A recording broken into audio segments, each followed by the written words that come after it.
प्रिय बच्चों, आपका अगला अध्याय तुलसीदास जी द्वारा विरचित सुप्रसिद्ध ग्रंथ रामचरितमानस का अध्ययन कुछ शीर्षकों के अंतर्गत करेंगे। बोर्ड द्वारा कवियों, रचनाकारों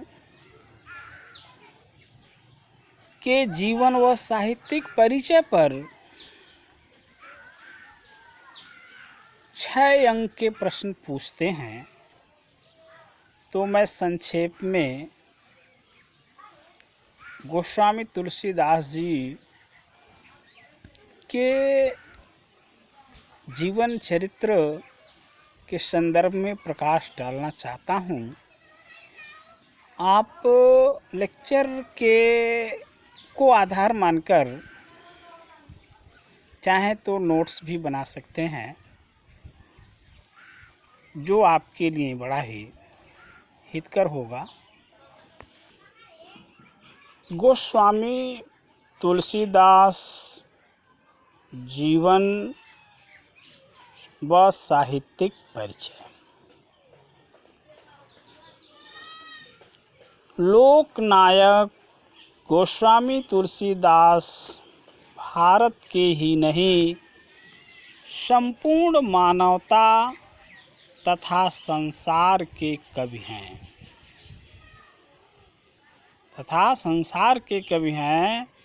अर्थात वह न केवल भारत के, उनकी रचना भारत में प्रसिद्ध है, बल्कि संपूर्ण संसार में उनकी रचना प्रसिद्ध है। इसलिए वो संसार के कवि हैं।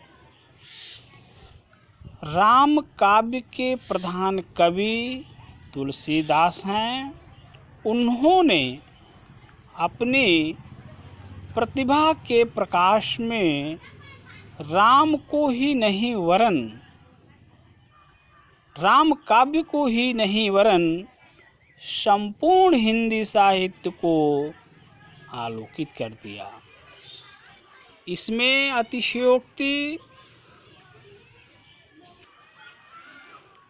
अतिशयोक्ति नहीं है कि उनके विश्व प्रसिद्ध ग्रंथ रामचरितमानस पर लाखों लोगों का जीवन आधारित है। हमारे देश में तमाम कथावाचक रामचरितमानस पर कथा कहकर लोगों में नैतिकता आदि मानवीय गुणों को स्थापित कर रहे हैं। तुलसीदास जी का जीवन चरित्र अभी तक हमारे सामने या हमारे सम्मुख प्रमाणिक रूप से नहीं आया है। स्वयं तुलसी ने अपनी रचनाओं में अपना परिचय नहीं दिया है। उनके ग्रंथों में ही उनका परिचय यत्र तत्र बिखरा मिलता है।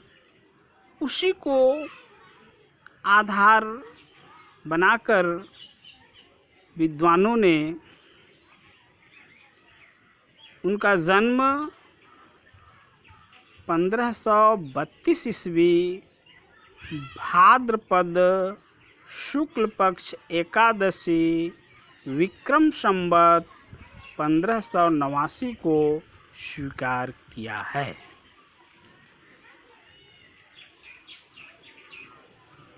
तुलसीदास का जन्म बांदा जिले के राजापुर गांव में माना जाता है। राजापुर गांव जो बांदा जिले में है माना जाता है। लेकिन कुछ विद्वान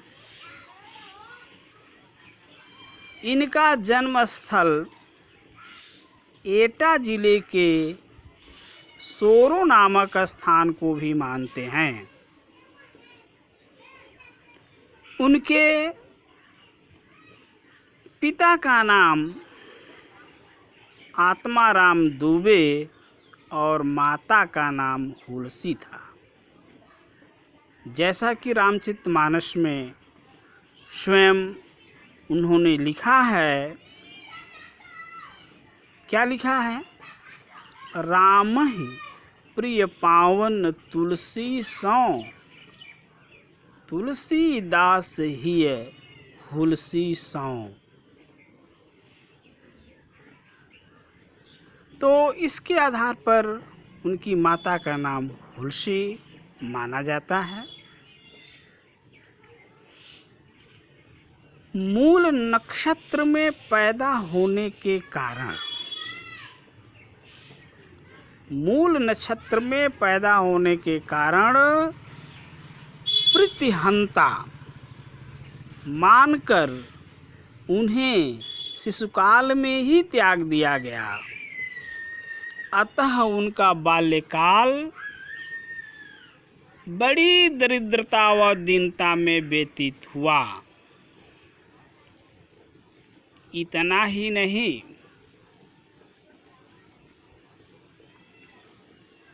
जब वे असहाय अवस्था में दर दर भटक रहे थे तो बाबा नरहरिदास की दृष्टि उन पर पड़ी। नरहरिदास ने उनका पालन पोषण किया और राम कथा सुनाई। बाद में काशी आकर उन्होंने वेद, पुराण, वेदांग, उपनिषद, शास्त्र, रामायण, इतिहास और मानव विद्या का विधिवत व शास्त्रीय अध्ययन किया। भोजपुरी में भी उनके संदर्भ में कहा गया कि जन्मत माई दादा खैलें, घुसखुरिया आजी आजा, चलत फिरत ननियौरे खैलें, बाजल बरहो बाजा। चूँकि जो महापुरुष हो जाते हैं उनके संदर्भ में बड़ी दंत कथाएं प्रचलित हो जाती हैं। क्योंकि ऊपर मैंने बताया कि मूल नक्षत्र में जन्म लेने के कारण इनको प्रतिहंता माना गया और लोगों ने कहा कि जन्म से ही इनके मुख में दांत था। तो भोजपुरी का जो ये पंक्ति है, जन्मत माई दादा खैलें, घुसखुरिया आजी आजा, अर्थात जन्मते ही इनके माता पिता का देहांत हो गया और घुसखुरिया यानी घुटनों के बल जब चल रहे थे तो इनके आजी आजा मर गए। चलत फिरत ननियौरे खैलें, यानी चलते फिरते जब थे तो ननिहाल पक्ष के लोग मर गए। बाजल बरहो बाजा, यानी इनका जो है बरहो बाजा जो होता है वो बजा, यानी बहुत सारी विपत्तियाँ आई। तो आपको मैंने बताया कि काशी में आकर उन्होंने काफ़ी अध्ययन किया और विद्या अध्ययनोपरांत वे अपने गांव राजापुर लौटे। वहाँ उन्होंने दीनबंधु पाठक की पुत्री रत्नावली से विवाह किया। वे अपनी पत्नी से बहुत आसक्त थे, बहुत प्रेम करते थे। एक दिन उनकी अनुपस्थिति में रत्नावली अपने मायके चली गई। तुलसी को अपनी पत्नी का वियोग पल भर भी सहन न हुआ और वे पीछे पीछे ससुराल पहुंच गए। उनको देखकर उनकी पत्नी यानी रत्नावली लज्जित भी हुई और उन्हें फटकार लगाया। क्या फटकार लगाया? लाज न आवत आपको दौरे आयम साथ, धिक धिक ऐसे प्रेम को कहा कहो नाथ, अस्ति चर्म मैं देह मम ताके जैसी प्रीत, वैसी जो श्री राम महे होती न तो भवभीति। कड़ी फटकार के बाद उनमें भगवत प्रेम व वैराग्य उत्पन्न हो गया।